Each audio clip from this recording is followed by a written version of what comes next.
राधे राधे। जय श्री कृष्णा। आज की कथा में आप सभी भक्तों का हार्दिक स्वागत है। भगवान श्री कृष्ण श्रीमती राधा रानी की कृपा सदैव आप और आपके समस्त परिवार पर बनी रहे। मार्कंडेय जी कहते हैं कि हे राजन, त्रिपुरी क्षेत्र में मरकटी तीर्थ है और मरकटी तीर्थ के पूर्व भाग में परम उत्तम भृगि तीर्थ स्थित है। कार्तिक की पूर्णिमा को इस तीर्थ में स्नान करके मनुष्य सब पापों से मुक्त हो जाता है। वहीं नरकेश्वर नाम से प्रसिद्ध भगवान शिव हैं, जो स्वर्ग और मोक्ष देने वाले हैं।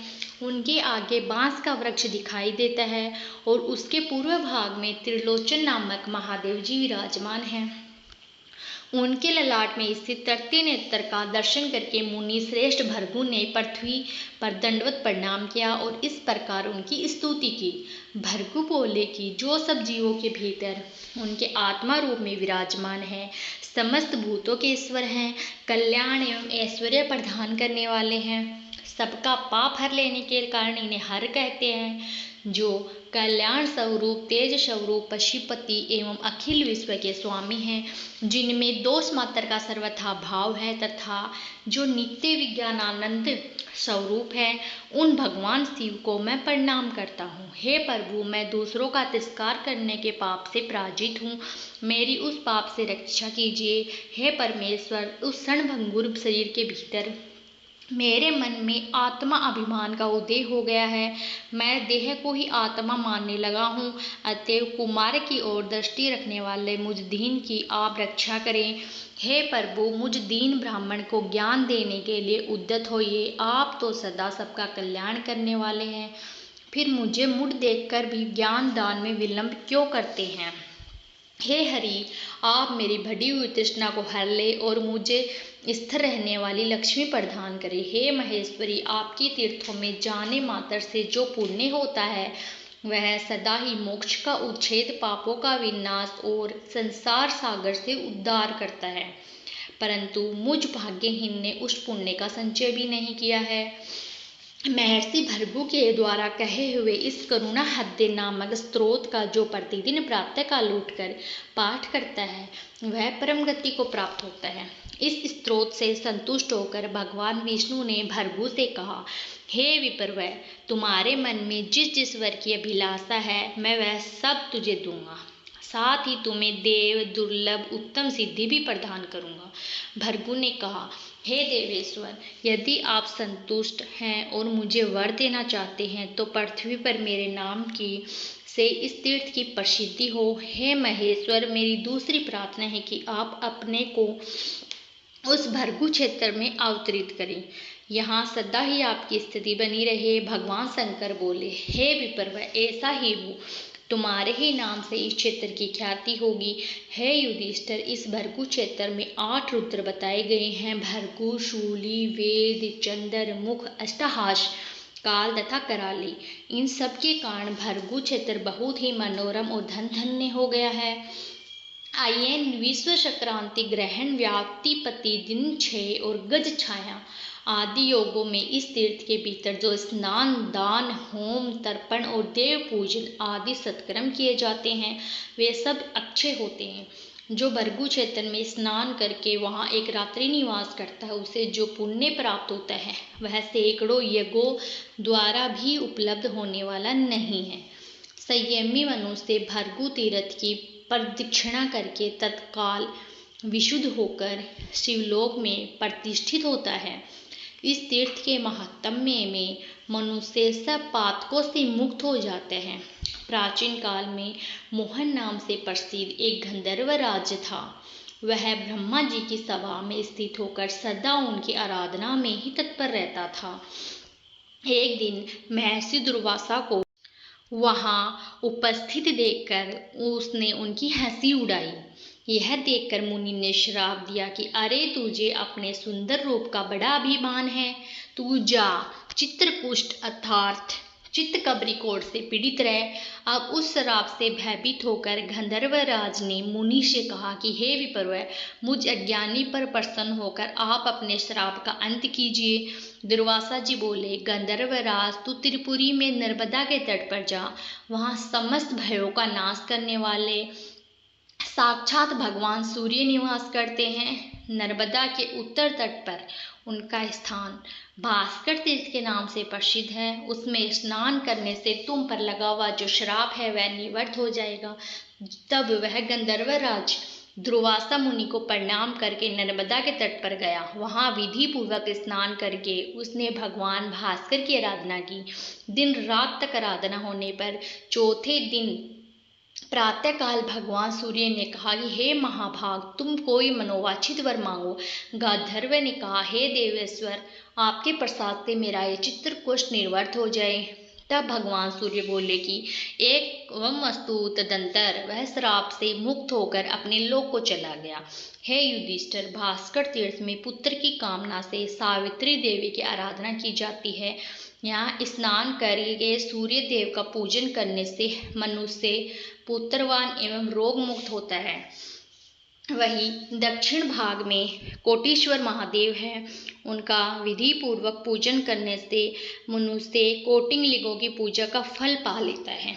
जो स्वाधीन अथवा पराधीन होकर भी वहाँ प्राणों का त्याग करता है, वह सब पापों से मुक्त होकर शिवलोक में प्रतिष्ठित होता है। मार्कंडेय जी कहते कि हे राजन, कोटि तीर्थ के दक्षिण भाग में नर्मदा के तट पर ही सोम तीर्थ है, जो भगवान सोम अर्थात चंद्रमा द्वारा आराधित है। वह स्नान करके मनुष्य स्वर्ग लोक में जाते हैं और जिनकी वहाँ मृत्यु होती है वे फिर इस संसार में जन्म नहीं लेते। सोमदेव के दक्षिण भाग में शुक्रेश्वर महादेव विराजमान हैं। पूर्व काल में इंद्र ने वहाँ संपूर्ण कामनाओं की सिद्धि के लिए भगवान शिव की आराधना की थी। वहीं ब्रह्मकुंड नाम से एक प्रसिद्ध दूसरा तीर्थ है। वहाँ जहाँ नर्मदा की धारा उत्तर की ओर बहती है और जहाँ साक्षात भगवान विष्णु निवास करते हैं। हे महाराज, वहाँ स्नान करके मनुष्य विष्णु लोक में जाता है। अमावस्या तथा व्यक्तिपात योग में वहाँ तिल और जल की अंजलि देने तथा श्राद्ध करने से पितरों की अक्षय तृप्ति होती है। हे नरक श्रेष्ठ, जहाँ उत्तर वाहिनी नर्मदा, पश्चिमी वाहिनी गंगा और पूर्व वाहिनी सरस्वती प्राप्त हो, उस क्षेत्र की अवश्य यात्रा करो। ब्रह्मा कुंड के उत्तर भाग में सनातन देव लक्ष्मीपति भगवान मधुसूदन अम्बरीश के नाम से विख्यात है। हे राजन, जो एकादशी को वह स्नान करके भगवान की पूजा करता है वह सब पापों से मुक्त होता है और भगवान विष्णु के लोक में जाता है। उसी के पश्चिम भाग में हंस तीर्थ है। वहाँ भी स्नान करके जो श्राद्ध और दान करता है वह हंस तीर्थ के प्रभाव से तिर्यक योनि अर्थात पशु पक्षियों की योनि में जन्म नहीं लेता है। उसके पश्चिम भाग में महाकाल नाम से प्रसिद्ध शिवलिंग है, जिसकी विधि पूर्वक पूजा करके मनुष्य भगवान शिव को लोक में चला जाता है।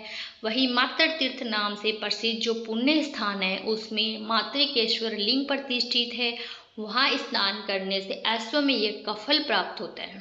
सप्तवंशोद्भव तीर्थ में स्नान करके पितरों को जल और पिंड देने से मनुष्य समस्त मनोवांछित कामनाओं से प्रसन्न संपन्न होकर भगवान शिव के लोक में सम्मानित होता है। वहाँ से पश्चिम ब्रह्मेश्वर लिंग है, जिसकी आराधना साक्षात ब्रह्मा जी ने की है। वह शीघ्र ही समस्त कामनाओं के अनुसार फल देने वाला है। ब्रह्मेश्वर देव के दर्शन से मनुष्य सब पापों से मुक्त हो जाता है। मंगल और चतुर्दशी की विधि पूर्वक उनकी पूजा करके शिव भक्ति में तत्पर रहने वाला मानव शिवलोक में प्रतिष्ठित होता है। उसके पश्चिम भाग में सिद्धेश्वर नामक प्रसिद्ध शिवलिंग है। उसी के समीप सब पापों का नाश करने वाला सिद्धेश्वर तीर्थ भी है। वहाँ स्नान करने से स्वर्गलोक की प्राप्ति होती है और जो वहाँ मृत्यु को प्राप्त होते हैं उनका फिर संसार में जन्म नहीं होता। पौष माह के शुक्ल पक्ष की अष्टमी तिथि को विधि पूर्वक उनकी पूजा करके मनुष्य स्वर्गलोक में आदर पाता है। उससे उत्तर भाग में विश्वविख्यात संगम तीर्थ है। वहाँ गंगा, यमुना और नर्मदा का नित्य संगम जानना चाहिए। हे महाराज, उसमें स्नान करने वालों को अश्वमेध यज्ञ करने का फल प्राप्त होता है। उस तीर्थ में पितरों का श्राद्ध अवश्य करना चाहिए, वह उनकी प्रसन्नता को बढ़ाने वाला होता है। राजा ने पूछा कि हे मुनि श्रेष्ठ, इस तीर्थ में गंगा और यमुना कैसी आई? वह प्रसंग भी विस्तार पूर्वक बताइए। मार्कंडेय जी बोले, हे राजन, त्रिपुरी में मत्तंग नाम से प्रसिद्ध एक धर्मपरायण राजेश रहा करते थे। वे भगवान शिव के भक्त, महान योगी और वेदवक्ताओं में श्रेष्ठ थे। एक दिन तपस्वी मर्तंग मुनि के समीप उसी मार्ग में जाते हुए सपत ऋषिगण आए और उन्होंने उस ऋषियों को नमस्कार करके अर्घ्य और पाद आदि के द्वारा उन सबकी पूजा की। जब वे लोग सब लोग कुशासन पर विराजमान हो गए, तब मत्तंग मुनि विनयपूर्वक बोले, हे महर्षियों, आज मैं धन्य हो गया, क्योंकि आज मेरे यहाँ श्राद्ध के दिन आप जैसे महात्मा ब्राह्मण पधारे। महामुनि मत्तंग का यह वचन सुनकर वशिष्ठ बोले कि हे राज ऋषि, हम लोग तो गंगा यमुना के संगम में स्नान करके ही भोजन करेंगे। तब मत्तंग जी ने हंसकर कहा, अच्छा, आज यही गंगा यमुना के संगम में आप लोगों का स्नान होगा। ऐसा कहकर मुनि ने ध्यान में स्थित होकर गंगा और यमुना का आह्वान किया। उनके आह्वान में गंगा और यमुना दोनों नदियां तत्काल ही वहां चली आई। तब मत्तंग जी ने कहा कि हे मुनिवरों, अब आप लोग गंगा और यमुना के संगम में स्नान करें। सपत ऋषि महात्मा मत्तंग का यह अद्भुत कर्म देखकर मन ही मन बड़े विस्मित हुए। तदनंतर उन मुनीश्वरों ने विधि पूर्वक स्नान किया और मत्तंग मुनि का पितर यज्ञ संपन्न कराकर स्वर्गलोक को प्रस्थान किया। गंगा और यमुना दोनों ही नर्मदा में समा गई। इस प्रकार वहां सब पापों का नाश करने वाला श्रेष्ठ संगम तीर्थ प्रकट हुआ। जो मनुष्य सब धर्मों से संपन्न और शिव भक्ति में तत्पर होकर सोमवती अमावस के दिन संगम तीर्थ में स्नान करता है, वह पहले और पीछे के 7 पीढ़ियों का उद्धार करके तत्काल विशुद्ध होकर स्वर्गलोक में सम्मानित होता है। उसे सब पापों से छुटकारा मिल जाता है। जो क्रोध और इंद्रियों को जीतकर लगातार 6 महीने तक प्रतिदिन वह स्नान और महेश्वर की पूजा करते हैं, वह किसी कारण से यदि किसी मलेच्छा दशा में या फिर जहाँ कहीं भी मृत्यु को प्राप्त हो जाए, अंत में भगवान शिव के समीप जाता है। जय भोलेनाथ। आज की कथा का मैं यहीं पर समापन करती हूँ। उम्मीद करती हूँ यह कथा आपको जरूर पसंद आई होगी। ओम विषम विषम वचकारो भूत भवे भवत प्रभु भूत करत भूत भरत भावु। तुलसी चालीसा। श्री तुलसी महारानी करु विन्य सिर नाय, जो मन मोह संकट विकट दीजे, मात न साय नमो नमो। तुलसी महारानी महिमा अमित न जाए खानी, दियो विष्णु तुमको सननामा, जग में छायो सहित महान ना विष्णु प्रिया। जय जयति भवानी दीहु लोक की हो सुख खानी, भगवत पूजा करे जो कोई बिन तुम्हारे सफल न होए। जिन घर तव नहीं होय निवासा, उस घर करहे विष्णु नहीं वासा। करे सदा जो तव नित्य सुमृत, ते ही के काज होए। सब पूरन कार्तिक माह है महात्मा तुम्हारा, ताको जान सब संसारा। तब पूजन जो करे कुमारी, पावे सुंदर वर्ष सुकुमारी। करे जो पूजा नित्य प्रति नारी, सुख संपत्ति से होय सुखारी। वरदा नारी करे जो पूजन, मिले भक्ति होवे पुलकित मन। श्रद्धा से पूजे जो कोई, भवन दिसे तर जावे सोई। कथा भागवत एक करावे, तो बिन नहीं सफलता पावे। छायो तब प्रताप जग भारी, ध्यावत तुम ही सकल चितधारी। तुम ही मात यंत्रण तंत्रण में, सकल काज सिद्धि होवे क्षण में। ओस्ती रूप आप हो माता, सब जग में तब यश विख्याता।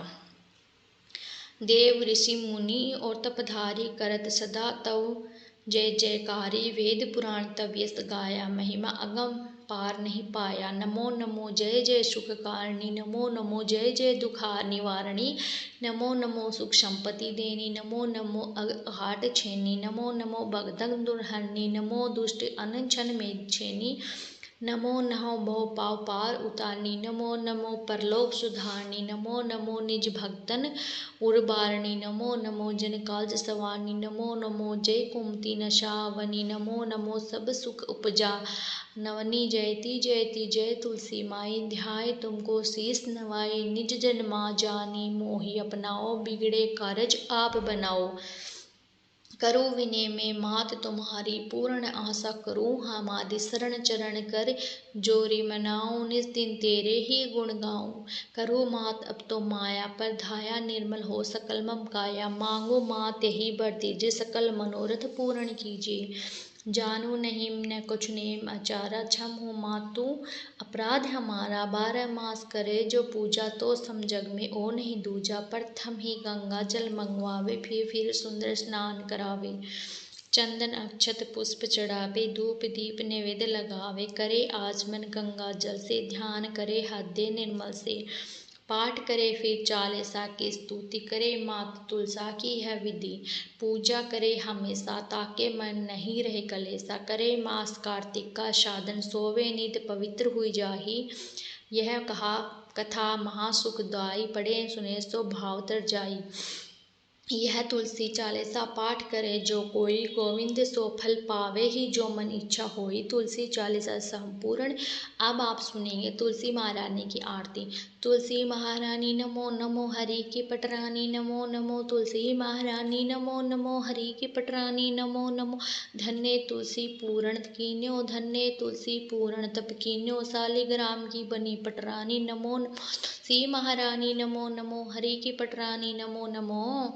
जाके पत्थर मंजरी कोमल जाके पत्थर मंजरी कोमल श्रीपति कमल चरण लपटा नहीं नमो नमो नमो हरि की पटरानी नमो नमो। तुलसी महारानी नमो नमो। धूप दीप नैवेद्य आरती धूप दीप नैवेद्य आरती पुष्पन की वर्षा बरसानी नमो नमो हरि की पटरानी नमो नमो। तुलसी महारानी नमो नमो। 6 भोग 26 व्यंजन 6 भोग 36 व्यंजन बिल तुलसी हरि एक नमामि नमो नमो। तुलसी महारानी नमो नमो हरि की पटरानी नमो नमो। सभी सखी मैया तेरो यश गावे सभी सखी मैया तेरो यश गावे भक्ति दान दी जय महारानी नमो नमो। तुलसी महारानी नमो नमो हरि की पटरानी नमो नमो। नमो तुलसी महारानी नमो नमो। तुलसी महारानी नमो नमो हरि की पटरानी नमो नमो। तुलसी महारानी नमो नमो हरि की पटरानी नमो नमो। प्रेम से बोले तुलसी मैया की जय। दोस्तों उम्मीद करती हूँ आज की वीडियो आपको ज़रूर पसंद आई होगी। वीडियो पसंद आए तो वीडियो को लाइक ज़रूर कीजिए और अगर संभव हो तो वीडियो को शेयर कीजिए। चैनल पर पहली बार आए हैं तो आपने चैनल को सब्सक्राइब नहीं किया तो आज की वीडियो अगर आपको अच्छी लगी हो तो आप चैनल सब्सक्राइब करें बेल आइकन को ज़रूर प्रेस करें। इससे होगा चैनल पर जो भी नई वीडियो अपलोड होगी उसका नोटिफिकेशन आपको सही समय पर प्राप्त होगा। मिलती हूँ आपसे अगली वीडियो में तब तक के लिए राधे राधे जय श्री कृष्ण।